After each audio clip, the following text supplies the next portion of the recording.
competing against a lot of palm-colored boys who also have the same background, but who have the daddy connections to get them into those kind of jobs.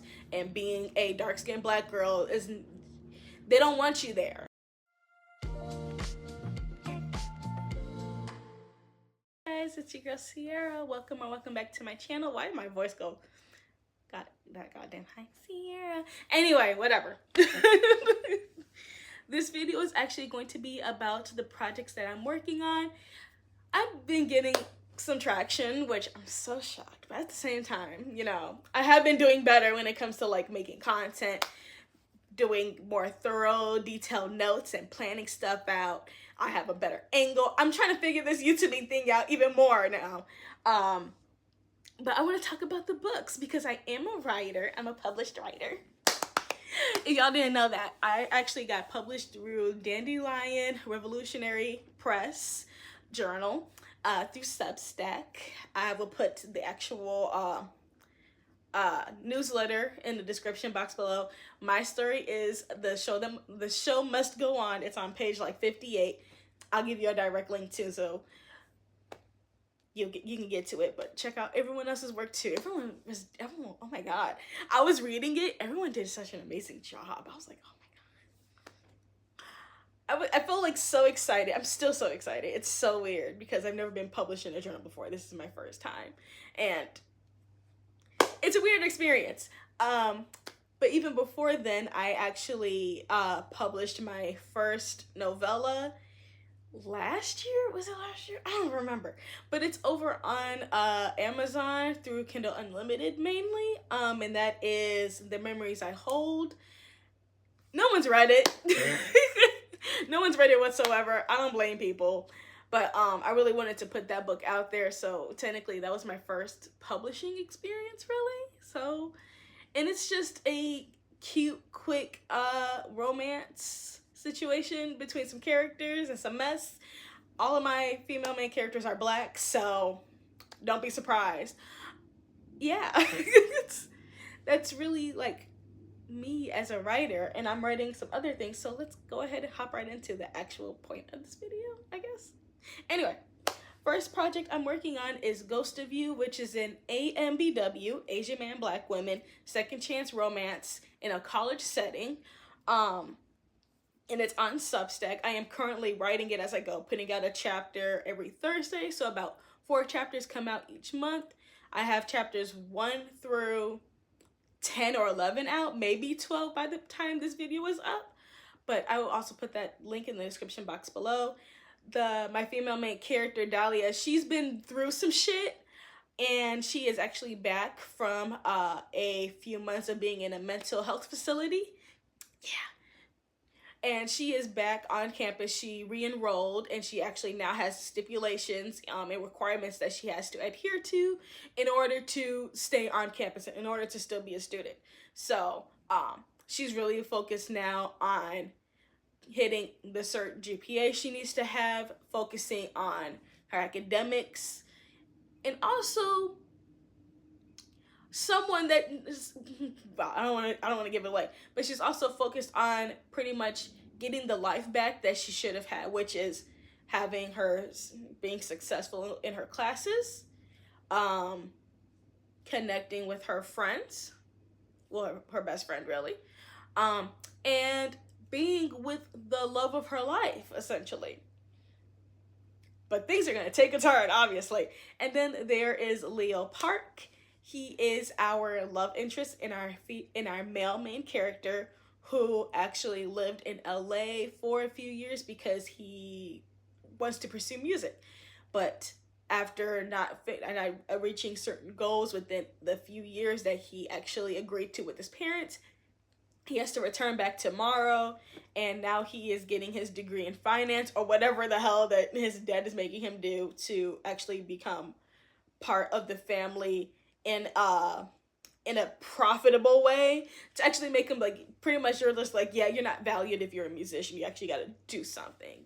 A musician is not going to fucking cut it. You're not going to make any fucking money with that. And also, you're probably not that good. So that's his family. His family's not that nice. But now he's back in Morrow.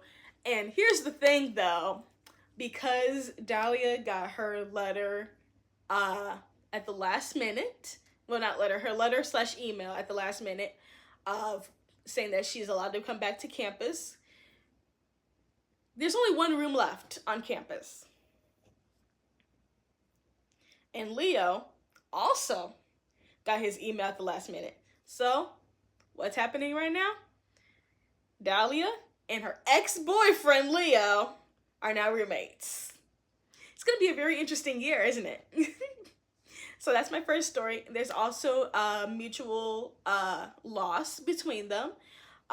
It's not going to be like a complete spoiler, but Dahlia's brother died in a car accident a few years prior. So there's a lot going on between them, because not only are they exes, they practically grew up together when Leo's family moved to Morrow. And yeah, it's going to be very awkward. It's going to be great. They're going to be fine, right? They should be. The next project is Kiss Me at Midnight, and this is actually the second book, because technically I'm writing a series, and it's called the Love Redo series. So each story follows either like a second chance romance or a love redo. So it's the opportunity to love someone again. Either you already had loved them before, or just an experience to love somebody else, like a chance to have a romance. And so the next book, Kiss Me at Midnight, follows Dahlia's best friend, Zofria, and she's a very interesting character. I love her as a character. She's very much a Spitfire character. She's very eccentric. She is very much so more of like a boho black girl who's very much into plants, fashion illustration, sewing. She has a very like extravagant style in the way she dresses. She's very unique. She's very much her. Dahlia is more of like the gingham dress, picnics, bookish, cute girl, while Zofria is very much just like, I'm gonna do whatever the fuck I want and you're gonna take it type of thing. And here's the thing though. She has this such eccentricity about her. I think that's how you pronounce it, the word. Anyway, but she has this way about her, but she never really had the funds to pursue her dreams, because unlike Dahlia, unlike Leo, unlike Addison and Axel, who are twin brothers who are Leo's best friends, she didn't come from money. She went to the same school as them, but she was on a scholarship when they were in high school. So coming out of there, she got into Morrow University, full scholarship, but she also worked too as well to save up money. But she majored in something safe because she knew that she could not have a career in fashion. So she ends up getting her major in like finance, business.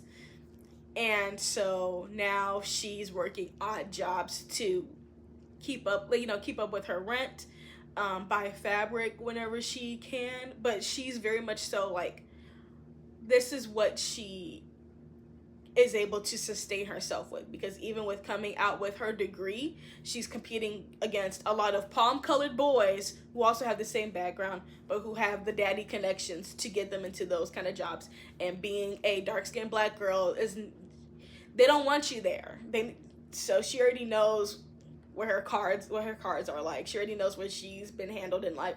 So she works at a coffee shop. She does odd jobs. She does anything that she can to really keep her roof over her head and get by. And then we have Axel. Not Axel, wow, shit.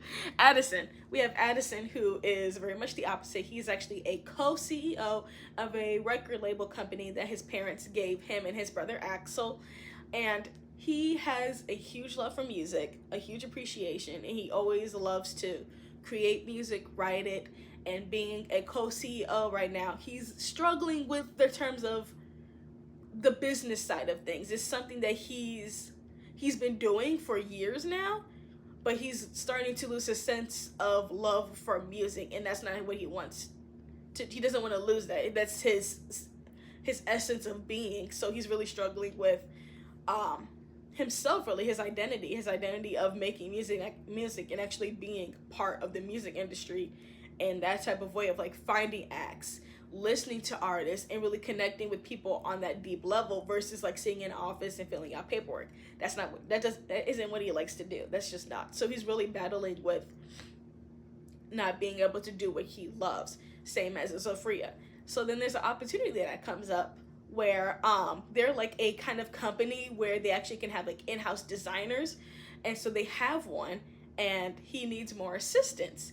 And so they have a catalog of employees who have helped out with events and stuff like that, who are also at the location where they're having this big gala that they have every year. And so they get the list of employees there too as well. And come to find out, Zofria is on the list. She's been a bartender, server, coat, mangler person. She's been doing it all at that place. So they hire her to come on in to help out with the fashion designer. Even if it's as simple as like getting coffee or anything like that, they're just like, just put her to work. You know you need assistance. We know you need more help. So just use her as you can. Then she actually starts to show more of her background in fashion. She's able to do a lot more than just getting coffee. But the problem is though, as she's like getting this opportunity to have this job, her and Axel have, wow, why do I keep saying Axel? Her and Addison have a bit of a moment that happened a few years back. So there's some weird situation going on. It's not like immediate tension, like, oh my God, he's attractive. But they've been friends for a while now. They're part of the same friend group. But it's a moment that they had a few years ago that is still there. It's still lingering.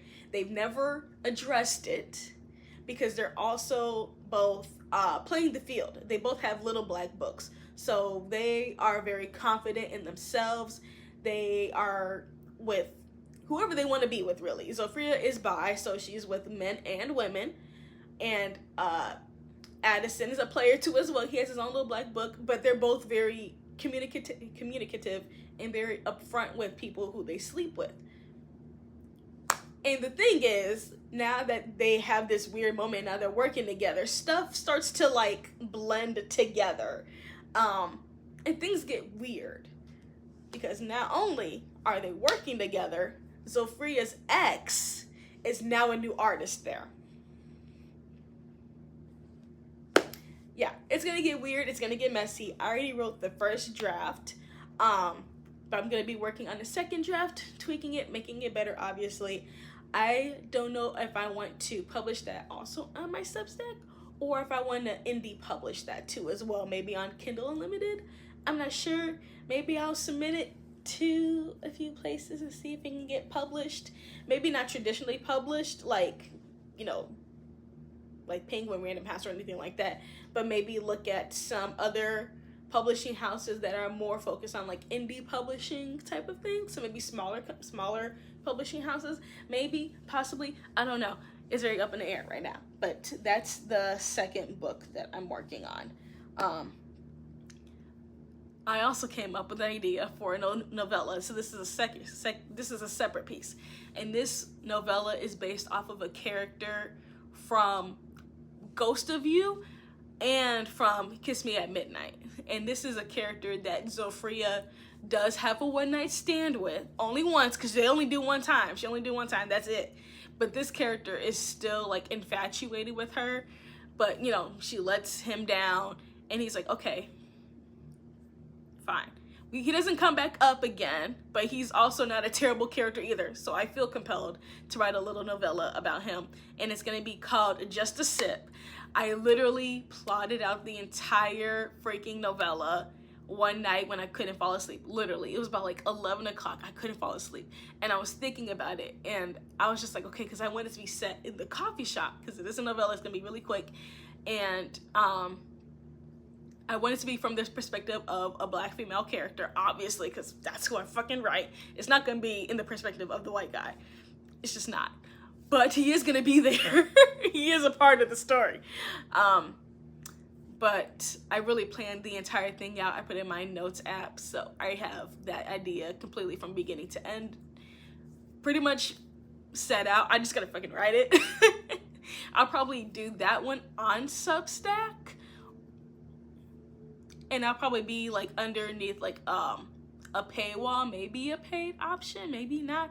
I don't know, because I feel like that one would just be like a cute little short story that is tied into the first 2 stories, but you need to know the character to at least know a little bit about how we got to the situation, but it's not necessarily like you need to follow it to T, you know, to actually like read the novella. But still, that's what I'm thinking of.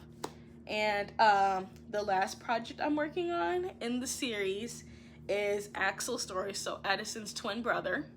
And he is essentially, obviously, he is the co-CEO with Addison of the record label company. But in his story, it's something different that happens. I don't want to spill the ending that I have for Kiss Me at Midnight, but Axel is going through some situations right now with the company, and someone gets hired on to help, and that person is his ex. And it's gonna get real messy. That's essentially what I have in mind for his story. But that's really what I'm working on. I really want to do all of the books of the Love Redo series first before I get into my other projects, just so I have it all wrapped up and done. Because I also want to do a story on Dahlia's father. He is in his, I believe he'll be like in his 40s, late 40s. So I do want to do like a questionnaire and connect with people who are over the age of 40, who are in the dating space, who are also widowers too, who are going into dating or who have done that, who have gone through that journey before, to actually get some more information on when writing that story. So I'm not really focusing on that one right now because I know there's a lot more pieces in place that I need to like navigate and put together to make that story as best as possible. So I really want to do that story justice. I don't want to fuck it up whatsoever. I want all of the help I can get, probably get some sensitivity readers for that too as well, because I want that story to be really good, because I feel like Dahlia's father deserves a story on his own. And then there's another character that I want to write a story for. I'm not going to spoil it because this character's perspective is going to be very interesting, and this is going to be a character from Ghost of You, from the first book. It's going to be very interesting because you're probably going to think, why do we need to get this character's perspective? There's a reason. There's a reason we need this character's perspective, because it's gonna be some shit, okay? But those are essentially the plans that I have for myself as a writer. Really, to be quite honest, it's a lot of projects. It's a lot that I'm doing. I do love the fact that I put Ghost of You on Substack, because at first I did query it. Didn't get any hits. I'm fine with it. I don't care. But I do want to put the story out there. My first draft was terrible. Thank you to Deja for attempting to read it. But I feel like this one is a lot better. It's a lot more cohesive, and the storyline flows even better. But I did want to like put it out there so then people could read it over the course of time, as I put out chapters. I've gotten some views. I would like to get comments. I want to see what people are thinking when it comes to these characters. What do they expect to happen next? What are they thinking, type of thing. So please check it out. I'm nosy to see what y'all think about my characters. Does anybody get on your nerves as much as they get on my nerves? Like, I want to connect in that realm for that story, but also just getting you prepared for the journey, because it is a series. So I want you guys to know these characters, know who you're dealing with, and what you could see for their storylines for the other books that I'm writing for those other characters too. So like maybe certain things that you're like, oh, that'd be interesting if this and this happened, or certain things like about the characters that come up for you that you would love to see more in depth. But yeah, that's all that I have for this video. Be sure to like this video. Check out Ghost of You on Substack. I have chapters 1 through 12 up. Please check it out. I know as a writer, we're supposed to like put ourselves out there and market ourselves. And I'm trying. I don't know if everybody's listening. And that's fine, because there's a lot of books, there's a lot of stories out there. I'm also reading a book on Substack written by someone else. And I'm so far behind. Hopefully I'll be caught up by the time I post this video. But I get it. But I would really love for people to check it out, comment on it. Either comment on it on the Substack, or you can comment it here about any updates or anything like that. It would also probably be helpful too if I made any questions related to it and I put that on my social media. That's another thing. I'm bad at keeping up on my social media. I try to post like about my book, but I also don't want to be that person that posts just about my book. Like, I like to switch it up and just really put my personality out there, or just certain things that I'm watching or talking about. I want to share that too as well. Also with the content I'm making over here on YouTube that isn't just solely focused on my book. So like my Degrassi videos, shows I want to watch and talk about type of thing too. So it's a little bit sporadic, but I do want to get better at marketing myself. So yeah, that was an extra rant at the end of it. But if you like this video, be sure to like this video, comment below something, I don't know. You don't even have to comment if you don't want to, but I would highly suggest you check out my story on Substack. If you would like to be a beta reader for Kiss Me at Midnight when I get done with the second draft, let me know in the comments below. I will make a questionnaire Google form eventually. But that's all I have for this video. Thank you for staying. Bye.